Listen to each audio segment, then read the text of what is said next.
ये तो आराम से अपने लिए चाय बनाता है और ये उसी कमरे में था जिसमें धमाका हुआ था। यहाँ पर रिको और उसकी केयर टेकर सोफे पर बेहोश थी। वहीं वो क्यू सोल्जर कोकुन जिसने धमाका किया था वो गेतो से माफी मांग रहा था क्योंकि गेतो की एक स्पिरिट ने उसे जकड़े हुए था और वो कोकुन को किस करने की कोशिश कर रहा था। कोकुन गेतो से कहता है कि वो कर्स एनर्जी यूज करना छोड़ देगा और वापस अपने गांव जाकर खेती करने लगेगा, लेकिन गेतो ऐसे दिखाता है जैसे उसने कोकुन की बात सुनी ही ना हो। अब इससे कोकुन गुस्सा हो जाता है और बताता है कि उनके क्यू ग्रुप का सबसे पावरफुल सोल्जर बेयर भी यहाँ आया है और वो उसे अच्छा सबक सिखाएगा। तभी गेतो के मोबाइल पर एक मैसेज आता है जिसमें गोजो ने उसे एक फोटो सेंड की थी। गेतो ये फोटो कोकुन को दिखाता है जिसमें गोजो ने ऑलरेडी बेयर को हरा दिया था। अपने सबसे पावरफुल मेंबर की हार के बाद क्यू ग्रुप पर ताला लग जाता है। इसके बाद हम एक बोट रेस अरेना को देखते हैं जिसमें तोजी फुशिगिरो बैठा हुआ था जिसे सॉसेरर किलर भी कहा जाता है। कॉन्ग उसे ढूंढता हुआ यहाँ आता है तो तोजी उसे बताता है कि वो रेस पर पैसे लगाने आया था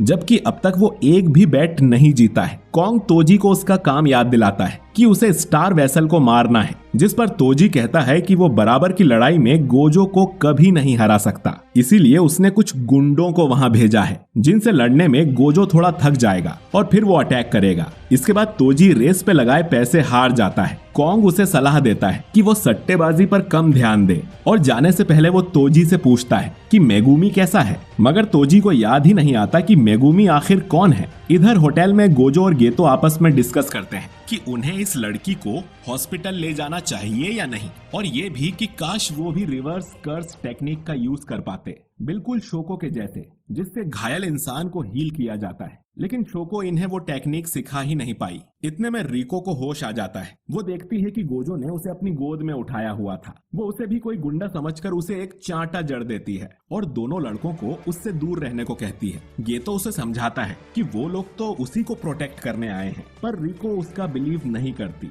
और कहती है कि तुम्हारी तो शक्ल पर ही झूठा लिखा हुआ है। ये सुन दोनों रिको को बुली करने लगते हैं। तभी उसकी केयर टेकर मिसातो यहाँ आ जाती है और रिको को समझाती है कि ये लोग उनकी साइड हैं। रिको देखती है कि मिसातो एक कर्स के ऊपर बैठी हुई थी। ये तो एक्सप्लेन करता है कि ये उसकी टेक्निक कर्स मैनिपुलेशन है, जिसकी मदद से वो कर्स स्पिरिट्स को एब्जॉर्ब और मैनिपुलेट कर सकता है। गोजो उन्हें बोलता है कि जैसे उन्होंने सोचा था ये लड़की बिल्कुल वैसी नहीं है। उन्हें लगता था कि ये दुखी होगी क्योंकि कुछ ही दिनों में इसकी बॉडी टेंजन से मर्ज होने वाली है, जिस पर रिको कहती है कि उसे गर्व है कि वो मास्टर टेंजन की वेसल है और मर्ज के बाद वो और टेंजन एक हो जाएंगे। लेकिन गेतो और गोजो उसकी बात पर ध्यान नहीं देते और गोजो गेतो को अपनी नई होम स्क्रीन दिखाता है। इसके बाद वो रिको का मजाक उड़ाते हैं। उसके तो कोई दोस्त भी नहीं होंगे और तभी रिको को याद आता है कि आज तो उसे स्कूल जाना है और रिको की रिक्वेस्ट के लिए सभी उसके हाई स्कूल पहुंच जाते हैं। गोजो यागा से पूछता है कि उन्हें तो रिको को सीधा जुजुत्सु हाई ले जाना चाहिए क्योंकि यहाँ उसकी जान को खतरा है, लेकिन यागा बताता है कि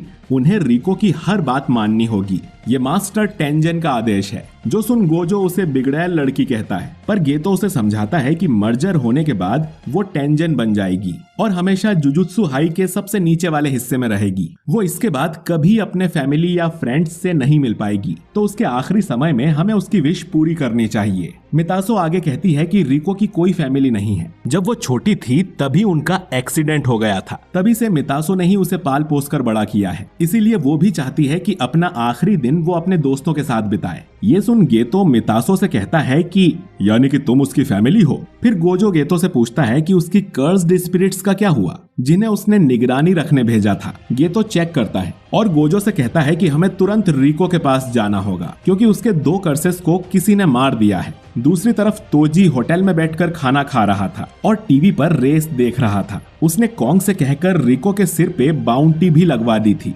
यानी जो भी रिको को मारेगा उसे ढेर सारे पैसे मिलेंगे, और इसीलिए कर्स यूजर्स रिको को मारने उसके स्कूल आ गए थे। अब गेतो उस कर्स यूजर को मारने जाता है। वहीं मितासो और गोजो रिको को खोजने भागते हैं। कॉन्ग तोजी को कॉल पर बताता है कि रिको अब भी उसके हाई स्कूल में है और ये भी कि अगर तोजी से पहले किसी और ने रिको को मार दिया तो इनाम का सारा पैसा उसे मिल जाएगा और तोजी को कुछ नहीं मिलेगा। साथ ही उसका बॉस ये भी कह रहा था कि तोजी को हायर करने से अच्छा तो वो शुरू से ही रिको के सिर पे इनाम रख देते। तोजी एक्सप्लेन करता है कि उस लड़की के साथ गोजो है सैकड़ों साल में वो पहला ऐसा है जिसके पास लिमिटलेस और 6 आइस ये दोनों टेक्निक्स हैं। जब तक वो उस लड़की के साथ है कोई उसे नहीं मार पाएगा। तोजी कॉन्ग से कहता है कि वो बाउंटी को 47 घंटों तक चलने दे, उसके बाद वो सारा पैसा वापस उसके पास भेज दे। इतना कहकर तोजी कॉल को कट कर देता है। इधर स्कूल में गेतो का सामना एक बूढ़े कर्स यूजर से होता है जिसने 2 शिकिगामी समन किए थे। वो गोजो की यूनिफॉर्म देखकर ही समझ जाता है कि ये जुजुत्सु हाई से है और हमले के लिए रेडी हो जाता है। इसके बाद गेतो भी 2 छोटे स्पिरिट्स को बाहर निकालता है जिससे कर्स यूजर समझ जाता है कि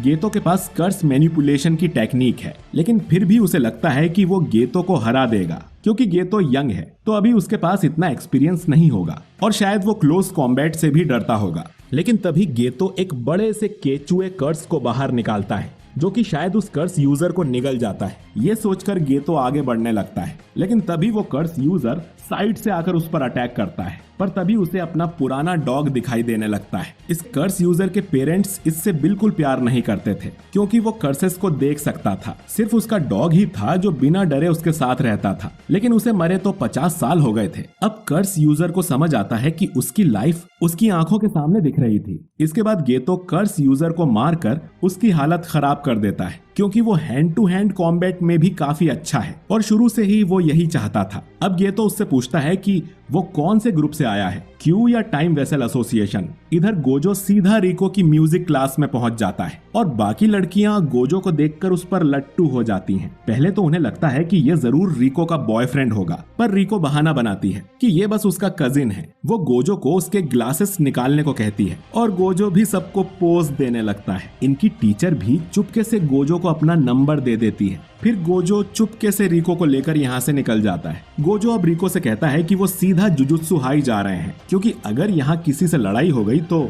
रिको की फ्रेंड्स को भी खतरा हो सकता है। तभी हम एक कर्स यूजर को देखते हैं जिसने अपने सिर पे एक बैग डाला हुआ था। वो रिको को देखकर कहता है कि इस मामूली लड़की को मारने पर 30 मिलियन मिलेंगे। तभी वहाँ मितासो आ जाती है और पूछती है कि उसे किसने भेजा है। इसके बाद मितासो सिर्फ एक झाड़ू से उस पे अटैक कर देती है और उसे हरा भी देती है। तभी गेतो भी यहाँ आ जाता है। उस बूढ़े से पता चल गया था कि रिको के सिर पे 30 मिलियन का इनाम है और उसकी टाइम लिमिट कल सुबह 11 बजे तक है और वो ये बात गोजो को कॉल पर बता देता है। वहीं इधर गोजो और रिको को उसी कर्स यूजर के 4 क्लोन्स ने घेरा हुआ था। रिको पूछती है कि क्या ये शिकिगामी है, जिस पर गोजो मजाक में कहता है कि जुजुत्सु सॉर्सरर्स की वैसे ही कमी है, तो तुम अगर नौकरी करना चाहो तो हमें ज्वाइन कर सकते हो। कर्स यूजर को इसमें कोई इंटरेस्ट नहीं था और वो अपना 5वां क्लोन भी बना लेता है। अब गोजो अपनी कर्स टेक्निक से 2 क्लोन्स को आपस में ही टकरा देता है। इसके बाद 2 और क्लोन्स गोजो पर हमला करने आते हैं, लेकिन गोजो की इन्फिनिटी की वजह से वो उसे छू भी नहीं पाते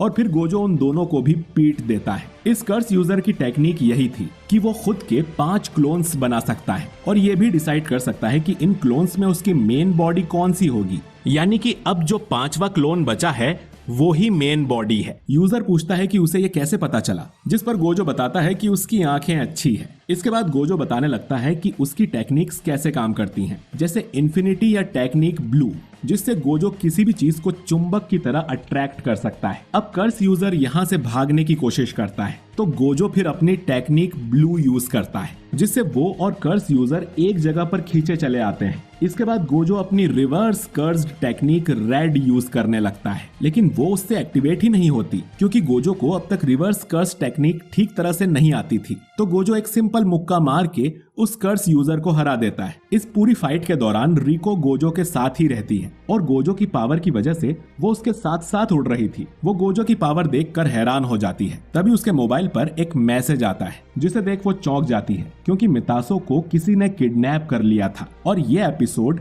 यहीं पर खत्म हो जाता है।